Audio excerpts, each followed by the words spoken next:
कमे तू लोग चाहत सब करिला सब करिला सब करिला।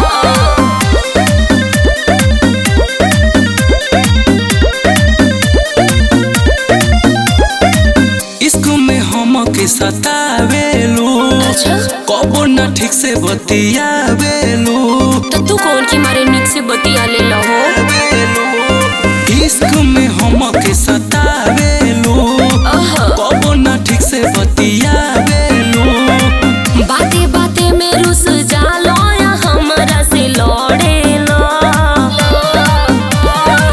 कमे तू लोभ चाहल सब करिला हक से ज्यादा तू शौक करेला। कमे तू लोभ चाहल सब करिला हक से ज्यादा तू शौक करेला।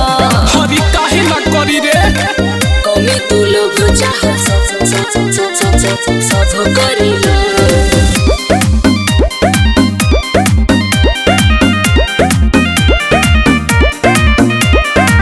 प्यार न जान तू तो हमरा से करेलू लागेला दीदी के देवरे पे मारेलू मतलब विश्वास नहीं खे अरे ना रे चिरी के देखो सीना लिखल तोहरे नाम हो झूठो के काहे करो तड़ो बदनाम हो। कमवी ऐसन करता रे संगे में देखी के दीदी के देवर के जरेला। कमे तू लोभ चाहल सब करिला हक से ज्यादा तू शौक करिला। कमे तू लोभ चाहल सब करिला हक से ज्यादा तू शौक करिला।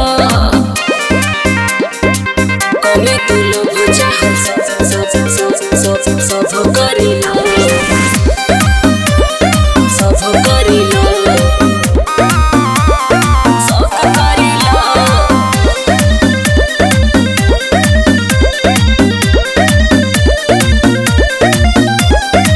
ठीक से ना बोलेलू दिल टूट जाला हो बात के हो दूसर तोहर ऐसन बुझाला हो ओ दादा कैसे विश्वास दिलाई महेश मुकेश के कुछ न जानी तोहरा सिवा विक्रम के हो के न मानी।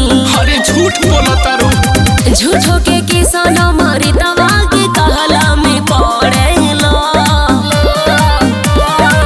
कमे तू लोभ चाहल सब करिला हक से ज्यादा तू शौक करेला।